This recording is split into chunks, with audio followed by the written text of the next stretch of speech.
اور سر یہ جو اتحاد چل رہا ہے پیپلز پارٹی اور نون لیگ کا، کیا آپ اس کو پائیدار سمجھتے ہیں؟ کیونکہ کئی دہائیوں تک آپ پیپلز پارٹی کے ساتھ رہے تو ہیں، اور پیپلز پارٹی اور نون لیگ بغیر مجبوری کے تو ایک دوسرے کے ساتھ بالکل بھی نہیں چلیں گے، تو آپ کو لگتا ہے کہ یہ ہو پائے گا لمبے عرصے تک؟ ہمارے ہاں ہمارے ملک کی جو سیاست ہے وہ اتحاد جب بنتے ہیں تو ہمیشہ اس پہ ایک بڑا وزنی ہاتھ ہوتا ہے جو یہ انشور کرتا ہے کہ یہ جو کولیشن ہے، اتحاد ہیں، یا وقتی طور پہ جو یہ پارٹیاں اکٹھی ہوئی ہیں، یہ آپس میں ایک ہی ڈگر پہ ایک ہی سمت میں یہ چلتی رہیں۔ تو اس وقت بھی وہی صورتحال ہے۔ پی ایم ایل این بھی اور پیپلز پارٹی اور دیگر جماعتیں جو ہیں اس کولیشن میں جو شامل ہیں، وہ جب تک وہ ہاتھ اوپر موجود ہے وہ ایک دوسرے کے ساتھ تعاون کرتی رہیں گی۔ باقی آپ دیکھیں، آپ یہ سنتے رہیں گے، گلے شکوے ہر جماعت کے سنتے رہیں گے کہ ہمارے ساتھ کوئی سلوک اچھا نہیں ہو رہا، ہمارے ساتھ جو کیے گئے وعدے ہیں ان کو صحیح طریقے سے آنر نہیں کیا جا رہا۔ یہ سیاست کا حصہ ہے، یہ میں تو عرصے سے دیکھ رہا ہوں، یہ ہوتا رہے گا۔ کوئی اس کولیشن سے یا یہ ایکویشن بنی ہوئی ہے، اس سے باہر کوئی نہیں جائے گا۔ یہ بڑی واضح طور پہ میں یہ آپ کے اس پروگرام میں یہ میں آپ کو یہ گزارش کروں گا۔ میرا اپنا ایک ایکسپیرینس ہے اس حوالے سے، اور یہی وجہ ہے، اور سب سے بڑی وجہ یہ ہے کہ جو اپوزیشن کی جماعت ہے پی ٹی آئی، اس نے تو اپنے خود پاؤں پہ کلہاڑی ماری ہے، ان کی لیڈرشپ نے، عمران خان نے، جو طاقت ان کو پاور میں لے کے آئی اسی شاخ کو انہوں نے کاٹنا شروع کر دیا، تو اس کا انجام تو پھر وہی ہونا تھا جو آج آپ دیکھ رہے ہیں اس کا انجام۔ بالکل صحیح۔ اچھا، اور پیپلز پارٹی بلاول کو جو وزیر اعظم بنانے کے خواب دیکھ رہی ہے، اور اکثر میری بات ہوتی بھی ہے تو وہ کہتے ہیں کہ اگلے وزیر اعظم جو ہوں گے وہ بلاول بھٹو ہی ہوں گے، یہ کتنا حقیقت پر مبنی خواب آپ کو لگتا ہے، اور آئندہ آنے والے عرصے میں ہم دیکھ سکتے ہیں کہ دوبارہ سے پیپلز پارٹی پنجاب میں ویسے ہی ریوائیو ہو جائے؟ اب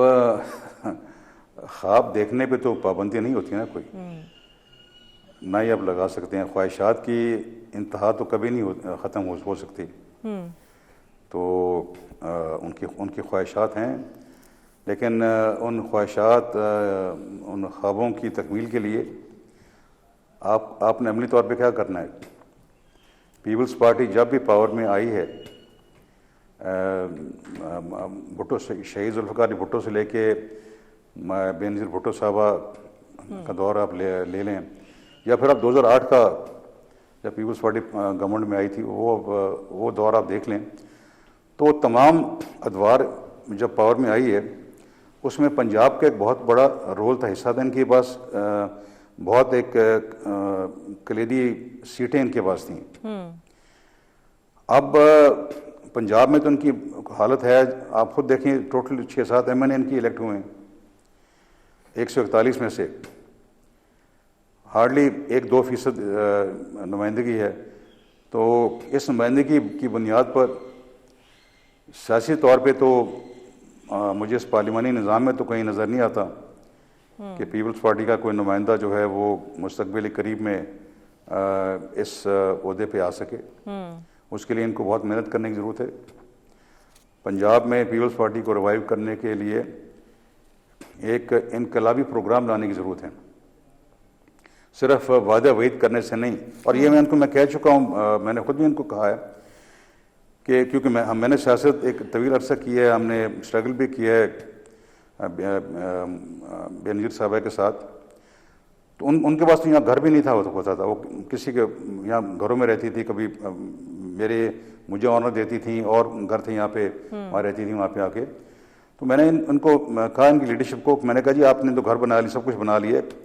گھر بنانے سے سیاست نہیں ہوتی، سیاست ہوتی ہے آپ عوام کو پیغام کیا دے رہے ہیں، آپ ان کے لیے آپ ان کو پروگرام کیا پیش کرنا چاہتے ہیں، آپ ان کو کس قسم کی ہوپ امیدیں کیا دلوا رہے ہیں، آپ کہ آپ کو ان پہ اعتماد، عوام کو اعتماد ہو کہ آپ کو کل وہ سپورٹ کریں، اور آپ ان کے لیے کیا کچھ کر پائیں گے۔ اب چونکہ میں پیپلز پارٹی میں نہیں ہوں تو میں زیادہ اس لیے بات نہیں کروں گا، مناسب نہیں لگتا کہ میں ان پہ زیادہ ایسی بات کروں جس سے کہ کوئی نکتہ چینی کا عنصر آتا ہو، لیکن میں بلاول ہمارے بچوں کی طرح ہے جی، آئی وش ہم آل دا بیسٹ، کیونکہ بیوی کا بیٹا ہے، اس لیے ایک وہ جذباتی تعلق بھی بنتا ہے،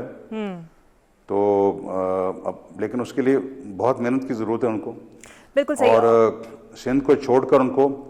باقی جگہ آنا پڑے گا، اپنے ایک نیا پروگرام لا کے دکھانا پڑے گا عوام کو ان کو. بالکل